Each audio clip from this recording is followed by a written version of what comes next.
Sejam bem-vindos a mais um Além do Arco-Íris. Sidney Fernandes e Carlos Luz.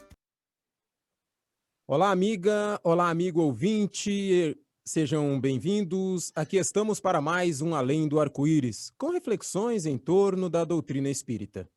Rogamos ao Senhor da vida, abençoe nossos propósitos de bem servir.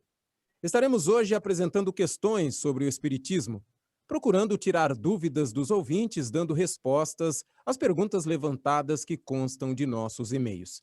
Se você tem alguma sugestão, alguma pergunta para o nosso programa, escreva seu e-mail para carloseduluz@uol.com.br, carloseduluz@uol.com.br. Hoje, mais uma vez, em mais um programa Além do Arco-Íris, temos as agradáveis companhias de Sidney Fernandes e Carlos Luz. Sejam bem-vindos.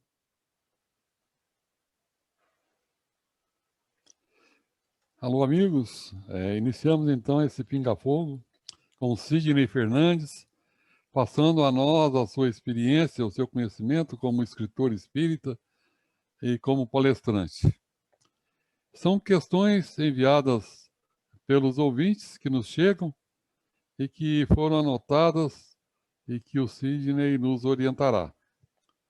A primeira questão, Sidney, o ouvinte pergunta se existe julgamento no mundo espiritual. Quando chegarmos lá, ficaremos sabendo o que fizemos em outras encarnações? É uma segunda pergunta que ele embutiu aí. Muito bem, Carlos. Essa pergunta é bastante recorrente e ela parte daquela ideia medieval que criou e aceita Deus daquela maneira antropomórfica, entendendo que Deus age com os homens. E você, com muita propriedade, Carlos, em programa anterior, nos destacou um aspecto que, às vezes, não é muito abordado na doutrina espírita, dizendo claramente que, assim como as leis da física obedecem ao comando natural das leis divinas, as leis morais, da mesma forma, elas são automáticas. Não existe um julgamento, não existe alguém nos esperando, um tribunal que vai julgar o que fizemos de bom, o que fizemos de mal. Há poucos dias eu li um texto de André Luiz que nos diz bem como devemos encarar a consciência do espírito, que é o repositório dos nossos atos. Tudo que fizemos, ali está gravado, em nosso corpo astral. A nossa consciência vai ser o nosso julgador. Nós chegaremos à espiritualidade, ao plano espiritual, como se estivéssemos diante de um espelho. E ali vamos encontrar tudo o que aconteceu naquela existência. E vamos fazer, assim, uma correlação entre o que deveria ter sido feito, aquilo que planejamos e quais as bagagens efetivamente que levamos daqui da Terra para o mundo espiritual. Então não há nenhum tribunal, nenhum julgamento, embora metaforicamente André Luiz refira-se a um tribunal no livro Libertação, em que Gregório julga determinados espíritos inferiores, prevalecendo-se da sua autoridade magnética de verdadeiro guardião do reino das trevas. No normal não existe isso, não. Nós vamos ser julgados por nós mesmos, pela nossa consciência. E a subpergunta é esta: será que nós vamos ficar sabendo o que fizemos em outras encarnações? Em O Livro dos Espíritos, ele nos induz a entender que assim que desencarnamos, já lembramos de tudo. E você mesmo, Carlos, disse que nós devemos ver, assim como vemos na Bíblia, há algumas questões assim, vamos dizer assim, que precisam ser, carecem de interpretação, essa é uma delas. Nós vamos para a espiritualidade, temos condição de recordar vidas anteriores, mas não de uma hora para outra. Nós nos lembramos, por exemplo, do livro Nosso Lar, em que Dona Laura precisava recordar-se de algumas vidas anteriores para fazer o planejamento da sua próxima vida. Ela teve autorização para recordar por apenas 300 anos das suas existências anteriores. Por quê? Porque o seu espírito não comportaria essas lembranças. Porque quanto mais vamos para o passado, Carlos, mais nós vamos encontrando coisas erradas. Isso seria massacrante para o nosso espírito. Então, sim, temos condição de recordar alguma coisa gradativamente, mas à medida que vamos evoluindo, à medida que vamos adquirindo maturidade para aguentar o nosso passado. Então, não é assim, de uma hora para outra, que vamos nos lembrar de vidas anteriores, não. Agora, a ideia principal da questão é essa. Há julgamento? Não, o que existe é um julgamento nosso, pessoal. Nós somos os julgadores e nós vamos projetar quais são os passos seguintes para repararmos os erros e traçarmos novos caminhos em direção à continuidade do nosso processo evolutivo. Ah, muito interessante essa sua maneira de responder. A segunda questão, Sidney, é como e por que uma criança de 12 anos sofre perseguições de um espírito, ouve vozes e tem crises de choro? André Luiz nos diz que o cuidado que a espiritualidade tem para com a criança é muito grande. No livro Missionários da Luz, ele fala que o protetor espiritual da criança, até os 7 anos de idade, ele fica ao lado da criança o tempo todo. É uma proteção assim muito próxima. Só a partir dali que o protetor espiritual se afasta um pouco e desenvolve o que poderíamos chamar de liberdade vigiada. Então, qualquer coisa que aconteça com a criança é minimizada. Eventualmente, quando ocorre a perseguição de um espírito, ou mesmo alguns abalos emocionais, infelizmente, são situações advindas de um passado escabroso vivenciado por essa criança, que, não obstante a proteção dos mentores espirituais, retorna como sendo um efeito de causas de existências passadas. Mas temos que levar em conta, Carlos, que a proteção dos espíritos não cessa. E quando ocorre uma situação como essa, temos que ter em conta que ela poderia ser muito pior. E a lei de causa e efeito, ela funciona. Então, se o indivíduo teve problemas lá no passado, se ele foi autor de atrocidades, a criança vai nascer com uma deficiência mental, uma deficiência emocional, pode nascer com câncer, pode nascer com cirrose, e ela vai poder, sim, infelizmente, ser perturbada por seus inimigos. Mas, considerando que a proteção da criança é especial, é específica, temos que considerar que as coisas poderão ser muito piores. Muito bem, Sidney. Agora, você acha que uma pessoa que diz ver seu futuro nas cartas do tarô, se ele realmente vê, se a gente pode acreditar naquilo ali, naquela previsão, que aquilo que ela está dizendo que vai acontecer no futuro, realmente vai acontecer, Sidney? Richard Simonetti diz que, geralmente, nestas consultas que fazemos a pitonisas da atualidade, nada mais representa do que uma criatura que está conseguindo ver, ou ouvir, ou captar os pensamentos do consulente. Então, essa criança, ou desculpe, essa pessoa que está querendo saber o seu futuro, o que ela recebe geralmente são as informações que estão dentro dela mesma.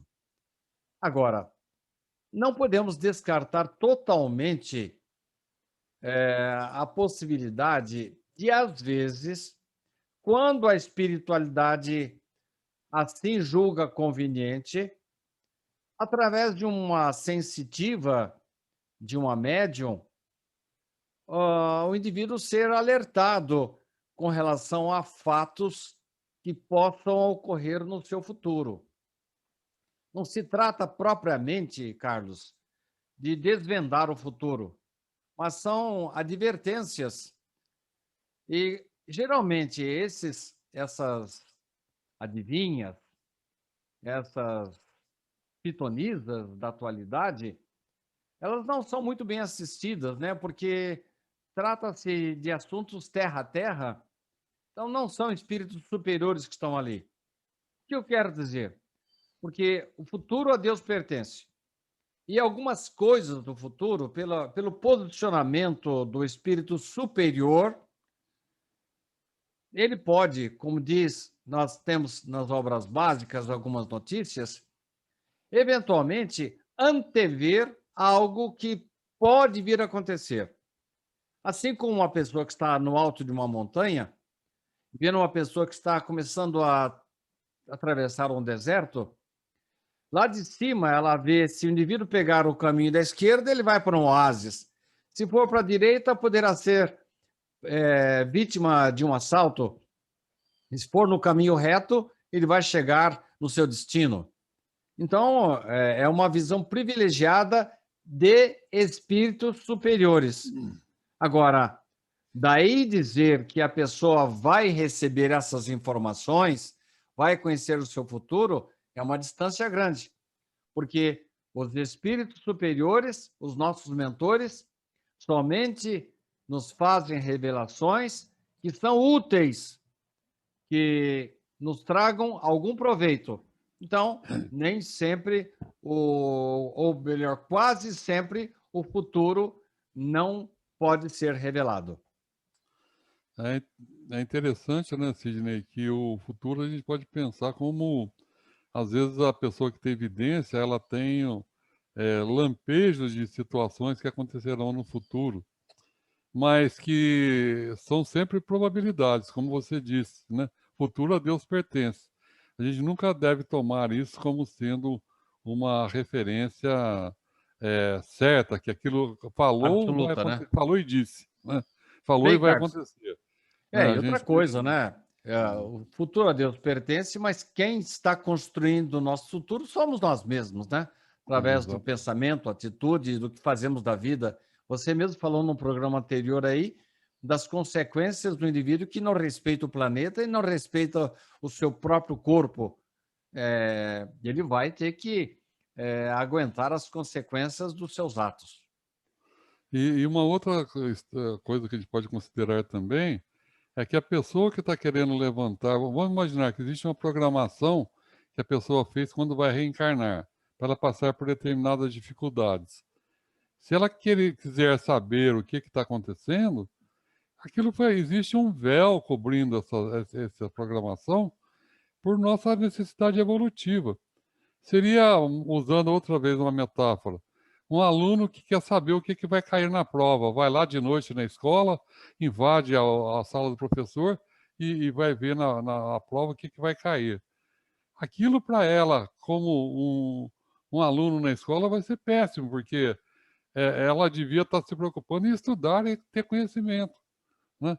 Ela sabendo aquilo, ela pode até tirar uma nota boa na escola, mas aquilo não vai ser bom para ela como aluno daquela escola. Então, a pessoa também sabendo alguma coisa do futuro, aquilo pode não ser bom para ela, como um espírito imortal em evolução, né? E aí, outra coisa que você falou que eu acho importante é que espíritos evoluídos não se prestam a serem consultórios do além para assuntos terra-terra, né? Então, quem procura esse tipo de atendimento aí, principalmente aqueles que você paga a pessoa para a pessoa falar, com certeza ali em volta dessa pessoa não terão espíritos que se prestam a esse tipo de coisa.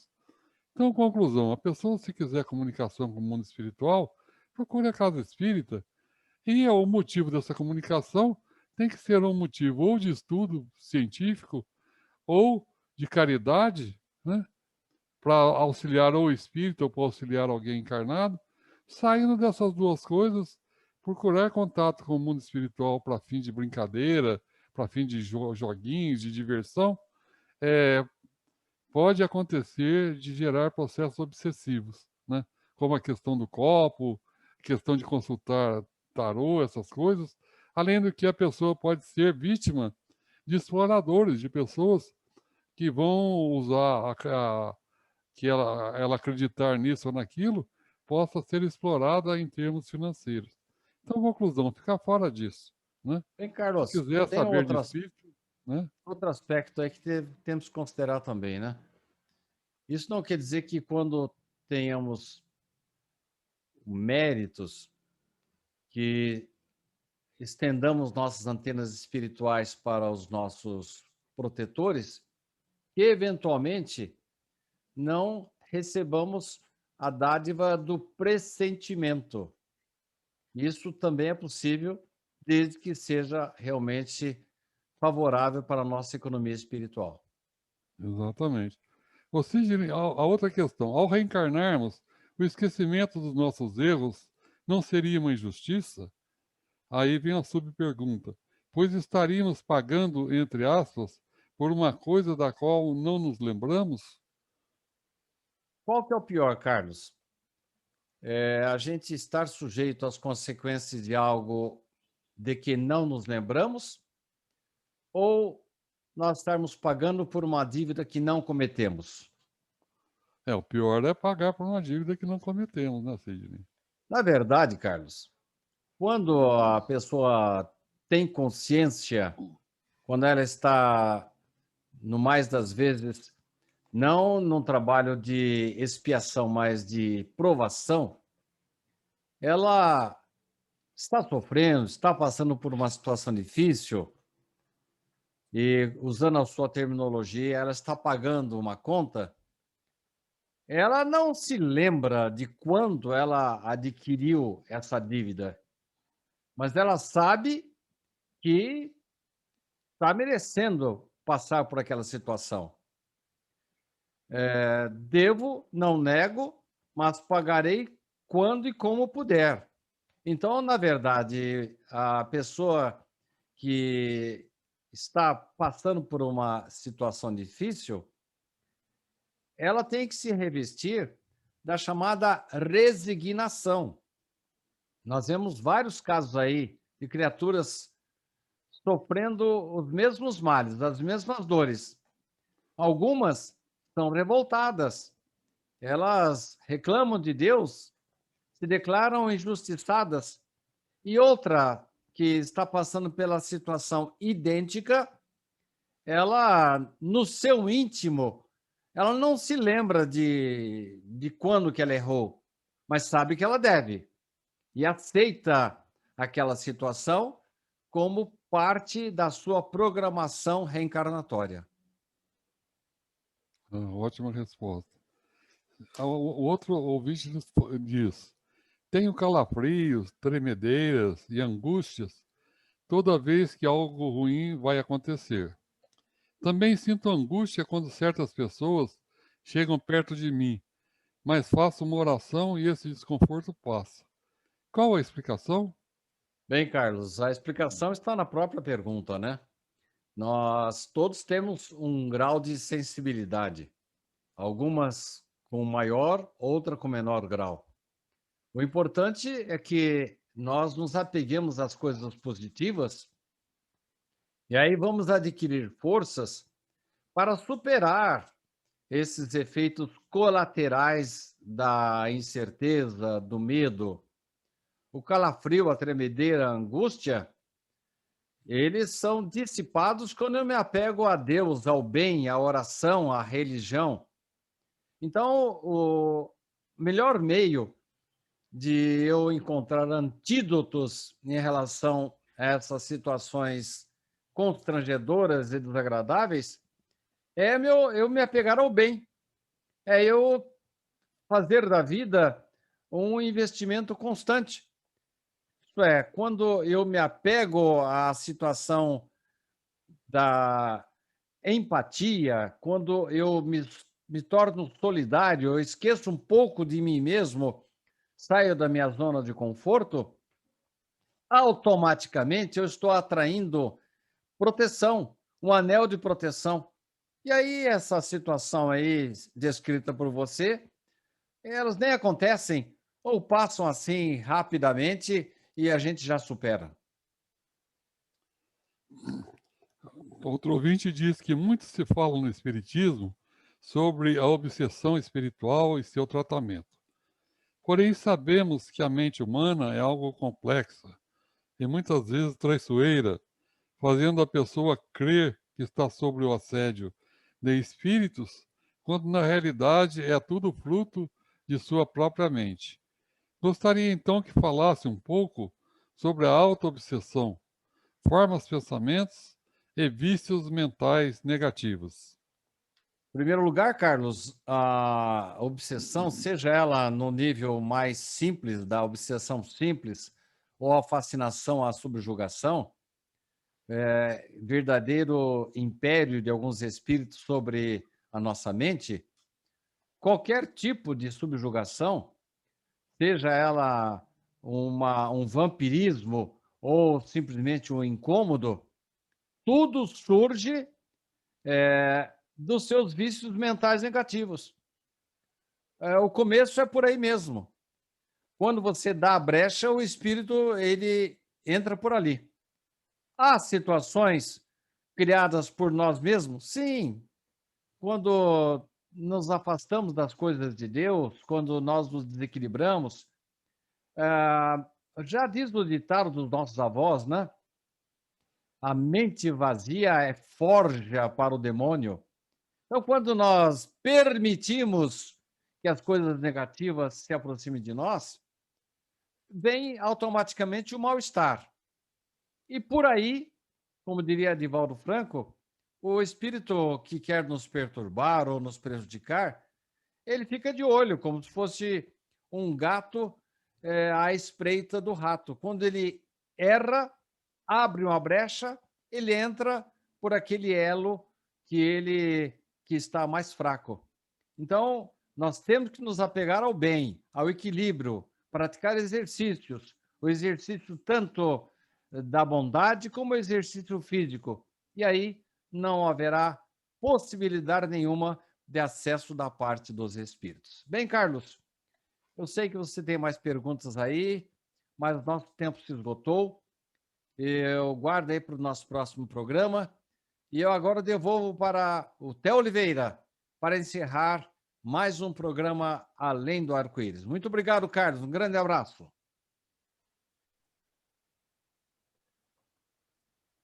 Obrigado, Sidney. Obrigado, Carlos. Boas perguntas, ótimas respostas.